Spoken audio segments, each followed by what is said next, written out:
It's episode 2 of the More Fun Talking Retro podcast, which is the third episode. You work it out. This is a podcast created to shine a light into the dark and dingy corners of the retrosphere, a phrase I heard recently uttered by a friend whose name escapes me. So let's just pretend I came up with it. Retrosphere. Community is what interests me, and in my time over these past few years of making contacts and actual friends within the vintage tech hobby, the absolute best days I've experienced have been when I met up with real people face to face and had what we used to, in the olden days, call conversations. My first taste of this was at the RMC Cave Museum in Stroud, as it was known at the time. Who knows what it's called this week? Nobody knew me on that occasion, but that didn't stop me spending the whole day in constant conversation with other people, just like me. Since that day, I've attended multiple other days at the cave, and for the last 2 years, I managed a day out in Cambridge at the Centre for Computing History during the Retro Festival, which is held there in November. And on both of those days, it was just the same as it was at the cave, except this time I knew a whole load of these people from interacting with them on social media.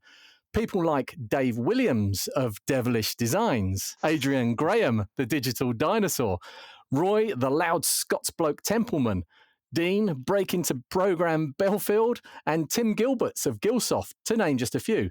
Oh, and there was also some madman called John Newcomb with a Red Arrow obsession, but let's get back to the subject. These events don't happen all by themselves. Someone has to put their hand up and say, this thing needs to happen, and then go and do it. And joining me today is one of the pair of mad geniuses who did just that. Hello, Pete Golding. Hello, how are you? How is everyone? I'm really good. How are you? Yeah, not too bad, not too bad. Just got back from a long day getting some donations for the museum. Ah, fantastic. What did you pick up? Is there anything really special, or is it all just a filler? It was a carload. There was a couple of Atari STs. There was a couple. Are you still after an Atari ST, or did you get one? I've got Atari STs. Oh, I'm good for. No, everyone's good for Atari STs. Can't even give them away now. My biggest video on my channel is titled something like "Retro is cheap" with £20 on it and Atari ST. Yeah, it makes sense. What else did you get? There was a Fat 40 with the drives as well. A couple of Dragon 32s, which Tony will love. Tony being the other half of Short Circuit. Well, for people that are watching that don't know you, what is Short Circuit? So Short Circuit, me and Tony have been friends for a lot of years, and we started having a bit of a problem with storage. We managed to fill 2 garages, a storage unit, and 2 really big lofts as well. And it started creeping into the living rooms and the bedrooms and things like that. So we worked it out. Tony wanted to do a bit of an investment, and we worked out it was a lot cheaper to get a shop on the high street. It was actually an old cafe that we got hold of, and then use that for storage. And then while we were doing that, we just thought, well, why don't we make it into a museum? Just put shelves up and like display it and everything like that. So that's how that started. Right, so one of the things that I noticed in your video was you reference Megabench. Can you tell me a little bit more about that? Well, first of all, you've got to pronounce it right, and the correct way to say it is Megabench. I can't possibly do that. Try. Come on, Lee. Like, you know you want to. Megabench.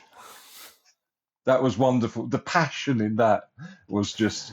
I'm going to sample that. That's going to be my text alert from now on. Is Megabench. So yeah, Megabench was me and Tony do repairs as well for keeping our machines in good order, and occasionally other people's as well. And we just wanted somewhere where both of us could have the biggest bench possible for us, with sockets literally for everything. So there's HDMI sockets, there's the RF sockets, all built in. All built in. We've got one 10 volts in there as well, and oh wow, all these other bits, and it's absolutely beautiful. When I first finished it, and all the electrics were up, and the scopes and everything like that. And then within, I think it was probably about 5 hours or maybe 5 minutes, it felt like, it was absolutely covered in stuff, fashionably known as stuff. But yeah, it was a bit of a, it was one of them. This has definitely not happened to me. This is the exact same thing has not happened to me. I didn't put like HDMI into the bench or what else did you? 110 volts in. Yeah, and our That's RFs in there and composite out and everything you want because the RF. monitor's on the wall. Yeah.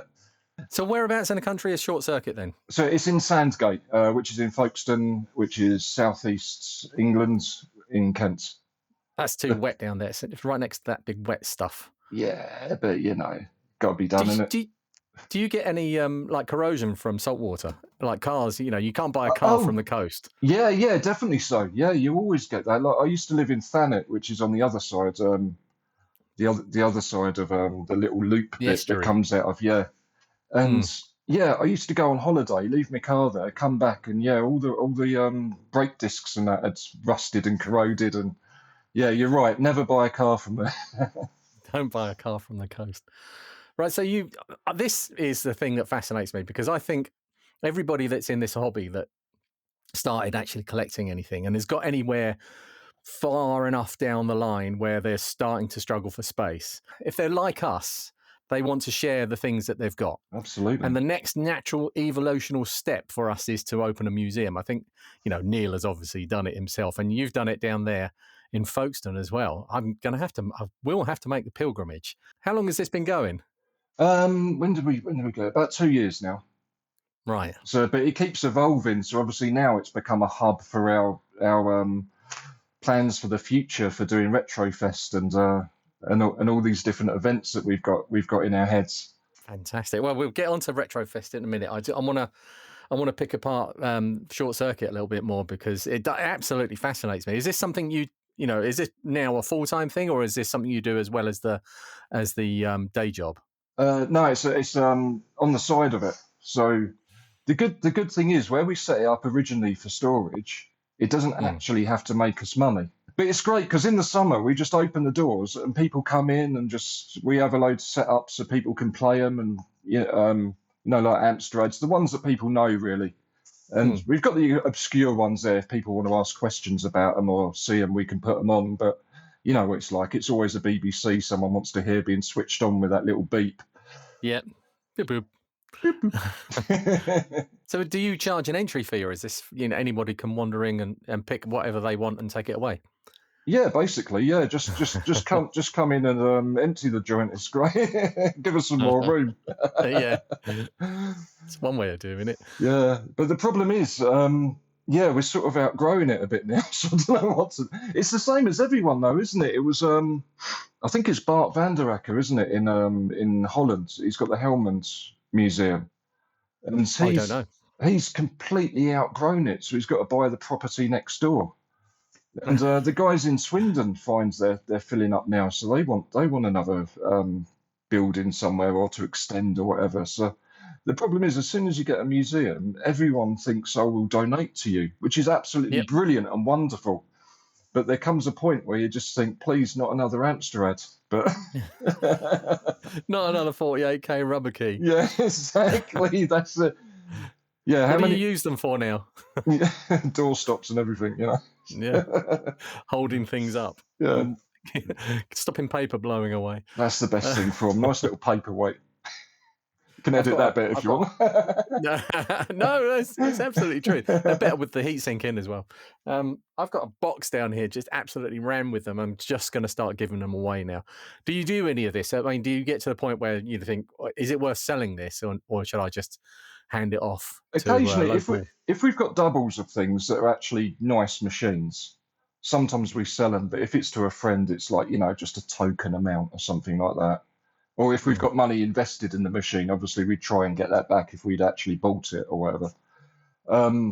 But we certainly, like, if you wanted one of those STs, I would have given it to you type thing, It's because I'll have one. No, I won't. Notice I said ST though. Any other machine, I ain't giving away. So for anybody listening to this or watching this, I will put a link to the description in the description for this video. Right. So this is a video promoting retro. Right. So there's the Retro Festival and RetroFest. Should we do the Retro Festival first, which is the November event? Yeah. So that's in Cambridge and takes place in November each year at the Centre for Computing History. And I've been there for the last couple of years, and it's a brilliant event. I really, really enjoyed it. We went with the Big Red Arrow Club last year and had a great time as exhibitors, exhibiting ourselves. And I was one of the people that was crying out for something like this and didn't realise that that was something that was already happening pretty much on my doorstep. It's only an hour away from me. But if you're in Folkestone, how far away is that from Folkestone, Cambridge? Well, I don't actually live in Folkestone. I live by Rochester in Kent. So I'm about 45 minutes away from Sandgate, where Short Circuit is. Yeah. I think Cambridge is it's about an hour and 15 minutes, probably similar to yourself actually. So it's not too bad. Okay, that isn't too bad really. You must have to go past London though, because you have to go over the Thames at some point. Yeah, and swing around the M25. So to be fair, it can take an hour, it can take 5 hours. It depends who's driving in front of you, doesn't it? Yeah. So why Cambridge? Is that just because it was the most suitable place, or did you actually trawl around a few different venues and find somewhere suitable? Oh, we're just really good friends with the guys in Cambridge. They're a fantastic crew. Absolutely, I have to vouch for them too. Yeah. And it was just a pleasure to do these events with them, and just really easy going as well. Like a lot of these people are, like Neil is and like Joe is at the Northwest Computer Museum. Neil's a monster. So how long has it been going for, the Retro Festival? Oh goodness me, 7 years I think. Has it really? Has it, in all that time, how much do you think it's grown in orders of magnitude compared to like the first year that you pitched up there and said, right, we're going to do this year? Like incredible. It keeps selling out now, and we've we could probably do half again. So however many exhibitors are there, we could easily get that many more because people just want to exhibit. And like yourself, I mean, you went that one year, didn't you, as a visitor? And the next thing you know, you're there with the Red Arrows or whatever John Newcomb calls them. he's a cheeky monkey as well, that boy, isn't it, John Newcomb? The nicest man on earth, but his Glass TTY, you'll find him as. His dry humour is something that I could only dream of having. I can't. I would not be able to beat that man in poker. His straight face is amazing. Incredible, isn't it? Yeah. Right, so you've done 7 years in Cambridge at the Retro Festival, which is again a brilliant event. I highly recommend anybody, if you can get tickets for it in November, that you turn up there. I'm going to go in November as well. And the next one that now you did actually, we had a conversation, and I spoke to Tony as well in November last year about the next event that you want to do, which is going to be a proper. Because, right, let's go back. The event in Cambridge is more of a computer only, or has been so far, computer only, old retro vintage computers. Not so much games, consoles, that sort of thing. Not that so much that side of it. Quite the techie, nerdy side of it, which I appreciate, and I'm sure everybody in the comments and I think Dave and in does. the chat right now. Yeah, Dave likes it. Dave actually is kind of like pure. the exact. If you want to give an example of the exhibitors there, Devilish Designs Dave would be, and in fact gave me one of my best moments at any kind of event ever. In the first year I went, when I first met him, what was the machine that he brought? It was the teletype terminal thing, which was attached to the first 16-bit CPU machine. That's the one. Yeah. And the way he had to program that thing to do anything was to flick switches on the front of the box to actually put the address, the data in byte by byte. Yeah. And once he'd done that and programmed that, he had to spit that out on the teletype onto the ticker tape thing. A National Semiconductor IMP 16P. That's the one. It was on the tip of my tongue. I remembered that. Dave didn't just put it in chat.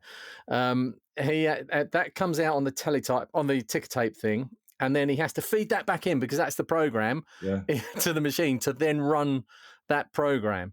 And I said to him, "Oh, what can you do with it?" He said, "Oh, yeah, I can like put text on this on the punch tape." "Oh, right. Could you do more fun making it for me?" And he said, "Yeah, I could do that." "Oh, brilliant. How long will that take?" He went, "Oh, about half an hour." I went, "Oh, no, don't worry." And he went, No, it's fine. And okay. So I stood there and watched him for a little while, just flicking switches on the front of the thing. He's got a manual open in front of him, and he's like furiously going through this thing. And right, yeah, I've got this one's got to be here. And about 5 minutes later, I'm right. I'll leave you to it, mate, because he started to sweat. I was standing there watching him. It's too much pressure, isn't it? I walked away. And then about half an hour later, I come back and there's a big crowd around him now. Everybody watching this poor man just like drenched in sweat, like furiously flicking switches. And I said, "Oh, how are you getting on?" He said, "Oh, I don't think it's worked." And he went, "Oh, hang on, I think it's working." It started spitting out the tape. And he went, "Yeah, it's working, right." And then he fed the tape back into the machine and off it went doing its thing. And then some more tape started coming out. Yeah, it's working. And more. F-U-U. That was it. I remember this now, yeah. Fun making it. Oh, it was a perfect moment and everybody just creased up. It's brilliant. It's better than it would have been like if it was correct. It's just perfect, isn't it? The absolute perfect moment. Made my day and I will never forget it. I've still got the tape over there on my desk. I can't get to it. Great stuff. I will never ever give that up. It was a couple of years. Actually, it might be about 5 years ago. Dave loaded BASIC. I can't remember what machine it was. It might have been the inside, but he loaded BASIC into it via paper tape, and it took 15 minutes. And then we're like all exhibiting and everything, and he decides to use the teletype to print a Mandelbrot, which takes about, I don't know, it felt like 22 hours, you know. And my ears are ringing at the end of the day. I mean, that machine is that teletype is fantastic because it smells like a sewing machine. Yeah. And the way it moves and sounds is just like you will never get that from any kind of emulator. This is not the sort of thing you can recreate with a FPGA. Exactly. It's something you really need to experience. You need to see in the flesh. And I think he's bringing it to Swindon, actually. Is he now? I think so. Oh, great. Oh, well, maybe I can get him to print something out for me. Something a bit longer this time. Yeah. Maybe loads of ends, more fun. Yeah. More use. Right, so where were we? Cambridge is now, right, we've got that tucked away. So you decided you needed to do something else. Why did you decide you needed to do another festival? Well, we just had so many people that were saying we want to exhibit, and it was all kinds of people. Like you had the guys that bring consoles and games consoles and stuff. And I'm using all the technical words on that. Yeah. Most people have probably heard of him, Quang. He's got the most amazing console collection you can ever think of, and a few computers in there as well, but they're all boxed, and he's got all the artwork on the box and things like that, and he sets it up so well. So really wanted him at the event, so hopefully he's available. I think he is. I'm sure he is. And then we wanted to open it up to a couple of traders as well, just doing their thing. And David Pleasance? I don't know if he's coming, actually. I'm not sure. Are you a fan? One of my favourite. I really, really enjoyed my time talking to David Pleasance last year. Oh, brilliant. He's another really good moment for me was at the start of the day. He pulled up in his car outside, big estate car, full of merch, absolutely full of boxes of heavy merchandise like books and all sorts of things and T-shirts and mugs and stuff, all boxed up in the back of this with the seats down, big estate car. And I walked out because David's getting on a bit now. He's not a young man, and I said, do you need a hand? Oh yeah, please. And took a box off of him and walked in and put it down and walked back, and he said, well, first thing I said was, are you okay now? And he said, yeah, but I could do with a hand, but I'm just going to, and I said, oh, sorry, mate, it's breakfast time. And we all went off and got breakfast. So my good deed had been done. So but I did get to sit down with David after things had calmed down inside. After he forgave you. Yeah, well, other people were lining up to help him, so it wasn't like I was leaving the poor old man to carry stuff by himself. But I just sat down and had a lovely chat with him. Oh, lovely stuff. Yeah, good man. Did you get to talk to Roland Perry as well? I didn't, and that is actually a regret. I'm hoping he's going to be at the next one as well, or maybe one of the future ones. We're reaching out to him, so because we got so many people to actually, reach out to and get to confirm or not confirm. At the moment, we've got so many people already, but you want to just get your Rolands and people like that in, and chop off a few of the red arrows. Yeah. Well, we're expendable. We're like disposable. That's it. YouTubers they're two a penny. Sorry, that's the other thing as well. Having YouTubers are absolutely fantastic. So we're going to have YouTubers along one wall, the exhibitors down the middle, and then traders in a sort of corner. I'm making up a little mock 80s bedroom as well. It's going to be next to you guys because people love a selfie, and we all know how vain you guys are. Come on, you know yourself. Is there a bed in it? There's not. We're cutting the bed out. It's just going to be the desk and a choice of machines as well. It's going to have the walls up with the posters. I've managed to get an original Rick Astley poster from the 80s and stuff like that. I didn't have any posters, but it would have been Wham for me. I'll have to look out for that. But yeah, we'll have a table though, and you can pick your favourite computer that you want to put on the desk, and maybe get a fit picture of yourself in the 80s bedroom sort of thing. Maybe recreate our bedroom scenes. Yeah, or what you actually wanted. If you really wanted that Dragon 32, and you're the one person that actually did. Okay, I've got to explain something here. When I was a lad, the ZX Spectrum was my thing. And at school, they had Dragon 32s. A big classroom full of Dragon 32s was the school machine. I hated it. I absolutely hated the Dragon 32. Didn't like anything about it. Didn't like it all being green on the screen. I didn't like the keyboard. I didn't like the basic programming language. What is it? Microsoft Basic on that one? Yes, it is. Yeah, it is. Yeah. I didn't like it. I like Sinclair Basic. I like token keywords. Yeah. Why are you having to type out all of these words? It was ridiculous. And I used to take my ZX Spectrum into school and get them to drag a telly out, like the telly which had like the big VHS underneath. I know the ones. Yeah. They would drag that out, and I'd plug my ZX Spectrum into that, and I would do the lesson plan on my Spectrum instead. Fantastic. Absolutely fantastic. I've just alienated Tony completely. Yeah, that's what I was going to say. Yeah, should we send that clip to him specially? Yeah, but I've got my own Dragon 32 now. I've never switched it on, but there's no I don't point. Completely hate them. Yeah. Right. So the next thing that you're doing is RetroFest, which is going to be in Swindon. It was going to be somewhere else. Where was that? It was going to be in Coventry. It was, yeah, but that didn't come off, did it? Well, we had a bit of a problem. It was there was parking issues there, and there's another event that was going on next door, which was a sort of it's called Retro something. Obviously, it's called Retro something. Yep. I said to Lee earlier, for the people that are listening, I've had a really long day. My mind's just going blank. So we'll just stick with Retro something. And so they were going to bring in about, I don't know, some ridiculous amount of people, like hundreds of people.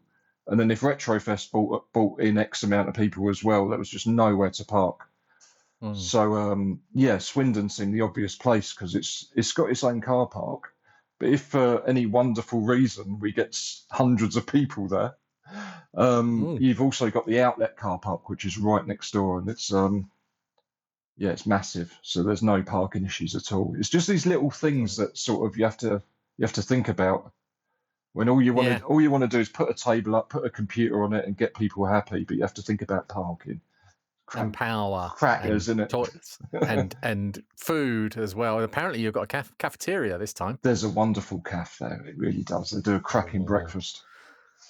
I don't have to go. We went last year in November. We went to. Where was it? I think it was Marks and Spencer's. I think it was. It was a terrible breakfast. It was awful. And one of the worst memories of that year. I blanked it out until that point. But yeah, I'm looking forward to breakfast this year in Swindon. I'll be going. So you're in whereabouts? What's the venue in Swindon this time? It's the best venue you can ever think of for something like this. And wow, has it got trains? It's got trains. Wow! There we are.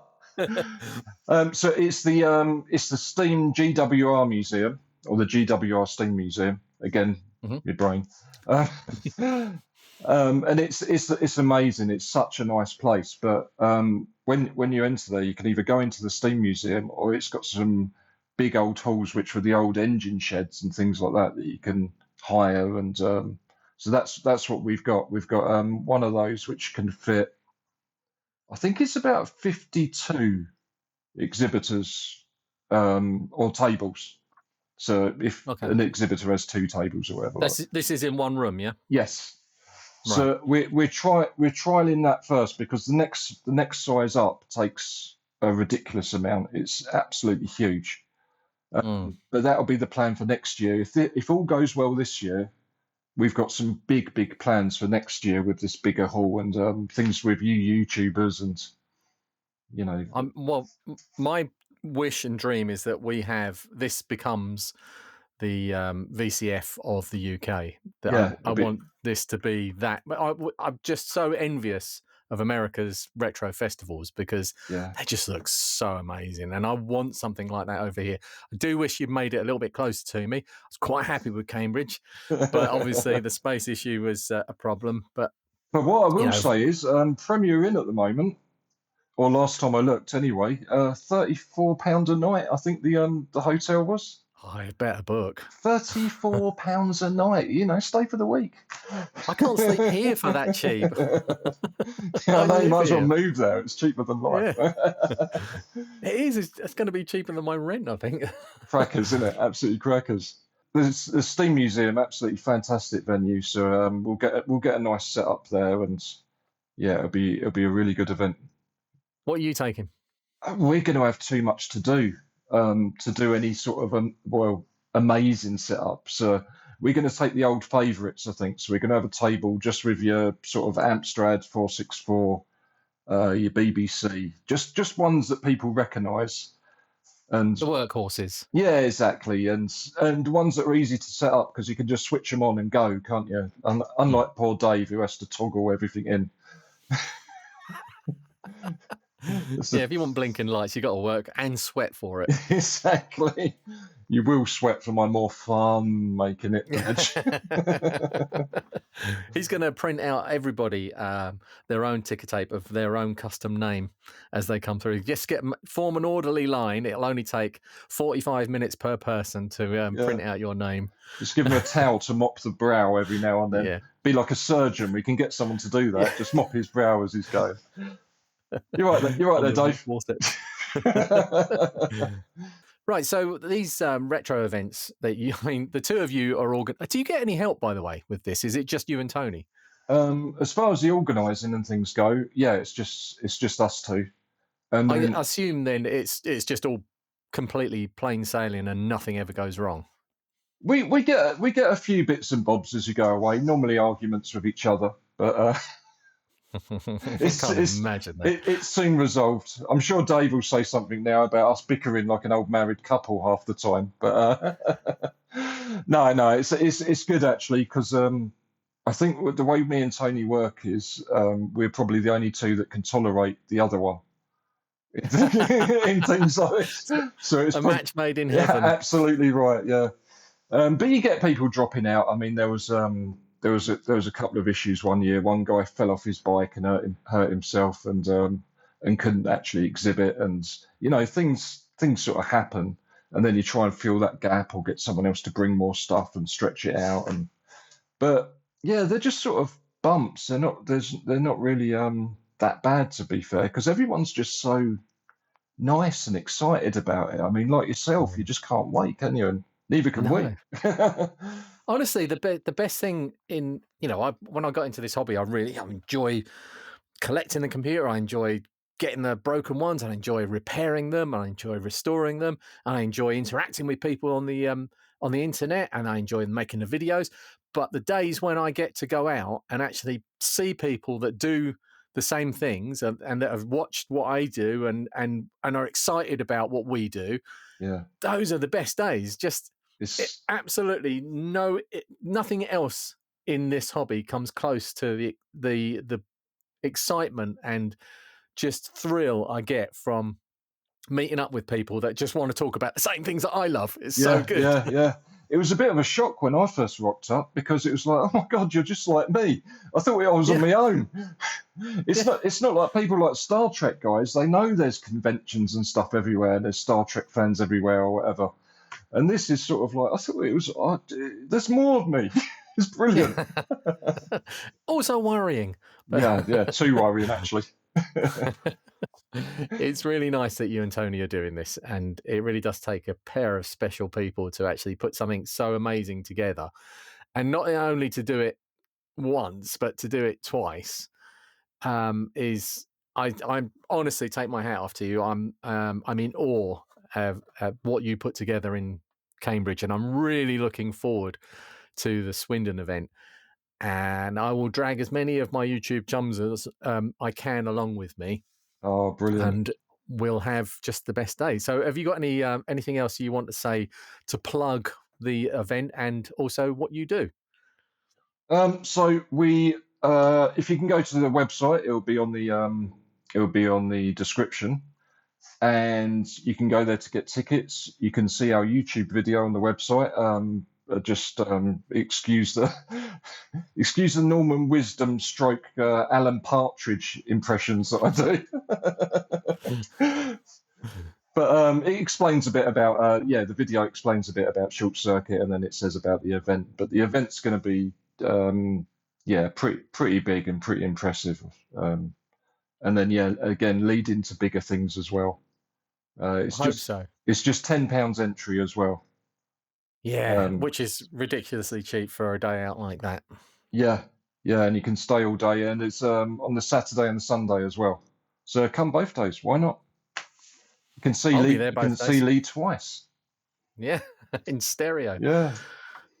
Okay, I'm really looking forward to it. Can't wait to see you there. I'm going to have to sign this off now. Everybody that's watching this on the YouTube, can you hit your like button, because that's a good thing for my YouTube channel, and subscribe, because that's another good thing. And there's another channel called More Fun Making It, so go and subscribe to that one. You'll find links to all of them, everything we've spoken about today, in the description for the YouTube video. And in the other thing, I can't remember what the audio podcasts use now. There's something else, the podcast notes or something. I don't know what it is. I'm new to this, but yeah, you will find links to everything in there. Also, when you like and subscribe to Lee's video YouTube channel, please go to Short Circuit's one and like and subscribe as well. That would be wonderful. Thank you for watching. Thank you for listening, and I'll see you in the next one. Bye. Bye-bye.